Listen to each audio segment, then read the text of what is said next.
In our day-to-day 21st century lives, some of us just hate confrontation. We'll do anything to avoid it. So to defend God's truth is just too emotionally costly to us. Others of us have the greatest need to please people. And it distresses us greatly to upset or disappoint anyone for any reason. So to point out immorality, sin, or even bad doctrine is just too risky. And some of us are so concerned that we not upset our social circle, or our family, or to make ourselves appear to be out of step with our peers and societal norms, that we work rather hard to keep a lid on our faith, and instead to make it as expansive and inclusive and as tolerant as we can. I'm afraid none of that reflects the true, godly, biblical faith that we see being bravely defended by Shadrach, Meshach, and Abednego. And yet,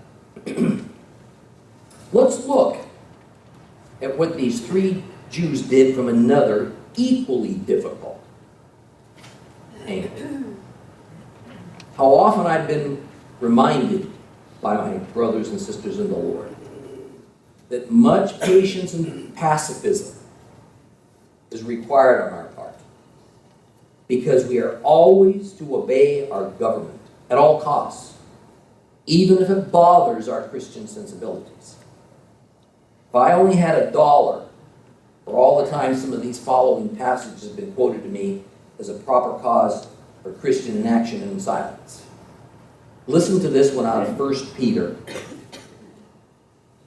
2, 13 and 14. For the sake of the Lord, submit yourselves to every human authority, whether to the emperor as being supreme, to governors as being sent by him, to punish wrongdoers and praise those who do what is good. So if we went by the rather typical Christian interpretation of these verses and a few similar or parallel ones, does that tell us then that Shadrach, Meshach, and Abednego were wrong to defy the king of Babylon? The law of the land was to be present at the statue dedication to declare allegiance to that statue. The chief lawgiver of the government laid down the law, and it applied equally to everybody. So, does that mean that in our modern times as believers, that, for instance, we're to accept gay marriage as the law of the land and stay silent, since we're to obey our government? Or that if a family member is gay, that we ought to attend and celebrate their wedding in order to keep family peace, not harm our relationship?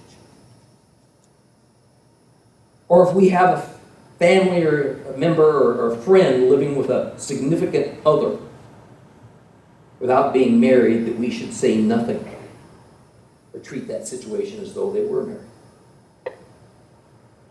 Should we stand with those who say that abortion, which is the law of the land, is merely a woman's health care rights issue, and understand that this is a matter of personal choice since we're a democracy?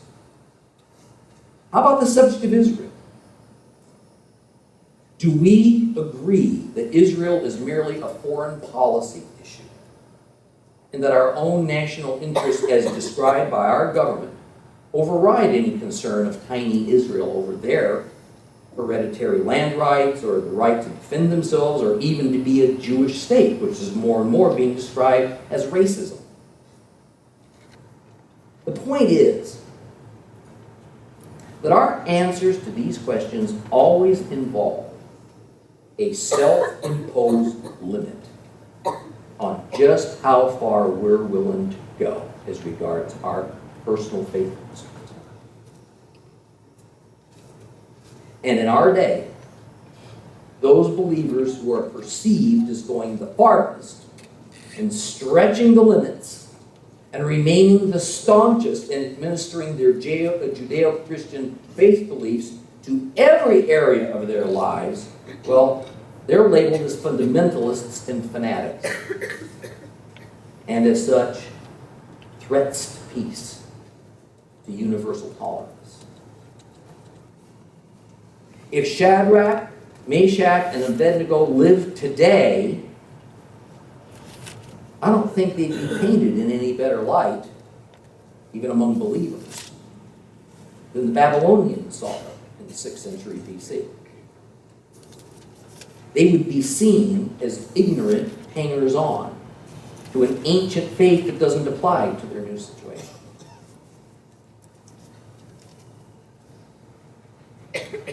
So what will you do? What will you do?